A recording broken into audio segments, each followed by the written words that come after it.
திருந்தவே மாட்டேன்னு சொல்ற திருட்டு பசங்களை பேசி திருத்த முடியாது, இறக்கணும். அவ்வளவுதானே இருக்கு. டெமோக்ரஸி இருக்குன்னு பேசிக்கிட்டு இருக்கோம் நம்ம. இன்னைக்கு டெமோக்ரஸி இல்லை, உலகத்துல எங்கேயும் இல்லை. டெமோக்ரஸிங்கிறது எலெக்ஷன் வரைக்கும் மட்டும்தான் இருக்கு, மக்கள் தேர்ந்தெடுக்கிறதுக்கு மட்டும்தான். அதற்கு பிறகு அன்னைக்கு பட்டாபிஷேகம், இன்னைக்கு பிரமாண வச்சனம், அன்னைக்கு சிம்ஹாசனம், இன்னைக்கு நாற்காலி. விடமாட்டானுங்களே இல்லையா? இதற்கு காரணம் இப்ப வந்தவனுங்க இல்ல, சுதந்திரம் வந்தப்ப இருந்தவங்க எல்லாருமே தான் மக்களை எங்க வைக்கணுமோ அங்கேயே வச்சிருக்காங்க. ஆனா சுதந்திரம் வந்த பிறகு எங்களுக்கு இருந்தது எங்களுடைய கான்ஸ்டிடியூஷன். சமீபமா நான் ஒரு நண்பனோட வீட்டுக்கு போயிருந்தேன். அந்த வீட்டில் அம்பேத்கர் சாரோட போட்டோகிராஃபி இருந்தது. என் பக்கத்தில் இருக்க நண்பன் சொன்னா, பிரகாஷ் இது தலித்து வீடுன்னு நினைக்கிறேன். எனக்கு ரொம்ப மனசுக்கு கஷ்டமாயிடுச்சு. அம்பேத்கர் எழுதின கான்ஸ்டிடியூஷன் தலித்துக்கு இல்லை, எல்லாருக்கும். அம்பேத்கர் எழுதின கான்ஸ்டிடியூஷன் பிரிட்டிஷ் விட்டு போனதுக்கு அப்புறம் பிறந்த இந்தியாவுக்கு இல்ல. இப்ப இந்த கான்ஸ்டிடியூஷனை திருத்தணும் இருக்காங்களே இந்த திருட்டு பசங்க, இவனுங்க 3000 வருஷங்களா இருக்கானுங்க. பல்லாயிரம் வருஷங்கள் இருந்து இருக்கிற இந்த திருட்டு பசங்க மீண்டும் வந்துடக்கூடாதுன்னு எழுதின கான்ஸ்டிடியூஷன் இது. நாடு இவனுங்க சொல்லுவாங்களே இந்த திருட்டு பசங்க, எங்களுடைய நாடு அவ்வளோ அற்புதமா இருந்தது, பொண்ணு இருந்தது, அது இருந்ததுன்னு. பொய். ஒரு 2000-3000 வருடங்களா இந்தியா மாதிரியான ஒரு அசிங்கமான கலாச்சாரம் உலகத்துல எங்கேயும் இல்லை. இவனை தொடக்கூடாது, பெண்களுக்கு உரிமை இல்லை, பால்ய விவாகம், அசிங்கமா இருந்த நாடு. பிரிட்டிஷ்காரன் வந்து அது அப்படியே இருக்கிற மாதிரி பார்த்துக்கிட்டான். ஏதோ சில மன்னர்கள் பணக்காரங்க நிம்மதியா இருந்தாங்களே தவிர சராசரி மனிதன், ஒரு குடிமகன் ரொம்ப கஷ்டமா வாழ்ந்த கலாச்சாரம் இது. அதிலிருந்து நம்மளை தப்பிக்க வைக்கிறதுக்கு தான் இவர் சாரு பாபா சாஹேப் அம்பேத்கர் ஒரு கான்ஸ்டிடியூஷனை எழுதியிருக்காங்க. ஆனா அந்த புத்தி போகாதுல்ல, அதை மீண்டும் அந்த மனுவாத எடுத்து வந்துடலான்னு. ஆனா பாபா சாஹேப் எழுதின கான்ஸ்டிடியூஷன்ல என்ன ஆச்சுன்னா, இந்த நாடு வந்து மாத்திடலாம், ராணுவத்தை எடுத்துட்டு வந்து. நீங்க கரெக்டா பாத்தீங்கன்னா பாகிஸ்தான், பங்களாதேஷ்ல ராணுவம் வந்துடுது, ஆனா இங்க வர முடியாது. அதனால ஒரு தவளையை நீங்க வந்து கொதிக்கிற தண்ணி மேல போட்டா டப்புன்னு வெளியே போயிடும்.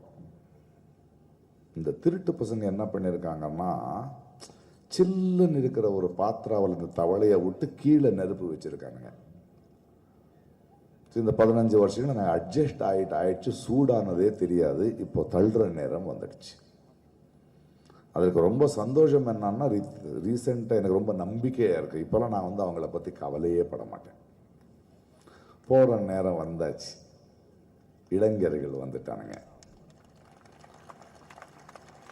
அவனுங்க தள்ளுவானுங்க. அவனை எப்படின்னு பாக்குறேன்னா, இவ்வளோ ஒரு கொடூரமான ஒரு விஷயத்தை மனித இனம் தாங்க முடியாது. அவனுங்க போவானுங்க. இன்னைக்கு இளைஞர்கள் என்ன பண்ணிருக்காங்கன்னா, உங்களுக்கு வந்து என்னோட காட்டோட ஒரு கதையை சொல்லிடுவேன். நாங்க மனிதர்கள் பேசிக்கிற மாதிரி காட்டுல உயிரினங்கள் எப்படி பேசுது அப்படின்னு ஒரு பேசிட்டு இருக்கும்போது என்னுடைய சயின்டிஸ்ட் ஃப்ரெண்டு ஒருத்தன் சொன்ன, டே காட்டுல வந்து மானோட புலியோட பேசுன்னு நம்ம நினைக்கிறோம், அது நம்மள மாதிரி இல்லை. ஒன்று பேசும், மற்றது கேட்டு புரிஞ்சிக்கும். ஸோ ஒரு புலி ஒரு மானை பிடிக்க வரும்போது நேரடியாக வராதது, ஒரு 20-40 புலி வந்து மான் மேய்ஞ்சிட்டு இருக்கும்போது நிதானமாக வரும், சத்தம் கேட்கக்கூடாது. காற்று இந்த பக்கத்தில் வந்தா என்னுடைய மனம் அந்த மானுக்கிட்ட போய் அதுக்கு தெரிஞ்சிடும்னு கிட்டத்தட்ட பல மணி நேரம் பொறுமையா வரும். திடீர்னு ஒரு மானுக்கு தெரிஞ்சு போயிடும். அதோடைய காது இப்படி ஆடும், மூக்கு இப்படி பிடிக்கும், காக் அப்படின்னா ஒரு மானு. அது காக்குன்னு எப்படி சொல்லும்போது அந்த புலி வேட்டையாட வந்த புலியை பார்த்து ஒரு அடி முன்னாடி வச்சு குவாக் பண்ணோம். நம்ம எல்லாம் நினைச்சுக்கிட்டு இருக்கோம் அது மற்ற மானங்களுக்கு புலி வந்துடுச்சுன்னு சொல்லிட்டு இருக்குன்னு. இல்ல, அது புலிக்கு சொல்லுது, டேய் உன்னை பார்த்துட்டேன். அப்போ அந்த புலி அன்னது. இன்னைக்கு இந்தியாவின் மக்கள், இளைஞர்கள், மோடி உன்னை பார்த்துட்டேன்னு சொல்றாங்க. பயந்துட்டான். ரீல்ஸ் பண்றாரு சார். இப்போ ரீல்ஸ் பண்றாரு, ரிசிக்னேஷன் பண்றாங்க. இளைஞர்களை பத்தி நம்பாதன்னு நீங்க சொன்னீங்க. நான் இந்த இளைஞர்களை நம்புறேன். ஏன்னா அவன் இன்னொரு அரசியல்வாதி இல்ல. கடைசியா ஒரே ஒரு வார்த்தையை சொல்றேன். பாபா சாஹேப் அம்பேத்கர் எழுதுனா கான்ஸ்டிடியூஷன் பிரகாரம் ஒழுங்கா நீங்க அதை படிச்சீங்கன்னா, அதை உணர்ந்தீங்கன்னா, இந்தியாவில அரசியல் செய்ய வேண்டியது நம்ம மக்கள். தேர்ந்தெடுக்கப்பட்டவன் வேலை பார்க்கணும். ஆனா தேர்ந்தெடுக்கப்பட்டவன் அரசியல் பண்ணிக்கிட்டு இருக்கான், நம்ம வேலை பார்த்துக்கிட்டு இருக்கோம். இதை மாற்றணும். நம்ம யாரும் அரசியல்வாதி ஆக வேண்டிய அவசியம் இல்லை, அரசியல் கட்சி ஆக வேண்டிய அவசியம் இல்லை. ஒரு குடிமகனா தேர்ந்தெடுக்கப்பட்டவனை கேள்வி கேட்கறதுக்கு இருக்காங்க மக்கள். வேலை செய்யலன இறக்குவாங்கங்கிற பயத்தை உருவாக்கினால் போதும். அதுதான் நம்ம செய்ய வேண்டியது. அதான் இன்னைக்கு இளைஞர் பண்ணிருக்காங்க. ஆனால் ஒண்ணு, நம்ம இந்த காலகட்டத்தில் ரொம்ப யோசிக்க வேண்டியது, பிஜேபி இந்த பாசிஸ்ட் மன்னர் இன்னொரு 3 வருஷத்துல இறங்குவாங்க. ஆனா இந்திய அரசியல் நீங்க புரிய வேண்டியது, எதிர்கட்சி ஜெயிக்காது, ஆளும் கட்சி தான் கீழே விழும். இவனுங்களை மக்கள் தள்ளுவானுங்க. ஆனா தள்ளுற இந்த நேரத்தில் அவனுக்கு பதிலா வர வேண்டியவன் நம்ம இவன் மேல இருக்கிற வெறுப்புல கீழே இறக்கிருக்குமே தவிர அடுத்தவனை சிந்திச்சு நாங்க தேர்ந்தெடுக்கல. அது ஆகிறதுக்கு இன்னொரு 10-15 ஆண்டுகள் வேண்டும். இன்றைய தலைமுறை யோசிச்சுக்கிட்டு இருக்கு.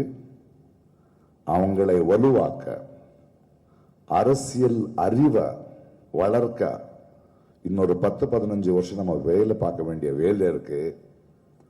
இது கேன்சர், அசிங்கமான ரோகம், வியாதி. இதை இறக்கிடுவோம், மற்ற வியாதிகளையும் சரி பண்ணுவோம்.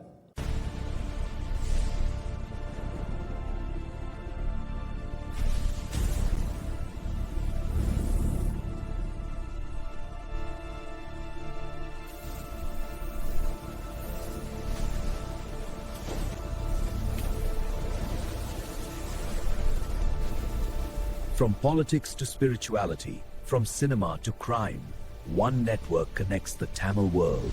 This is UTamil.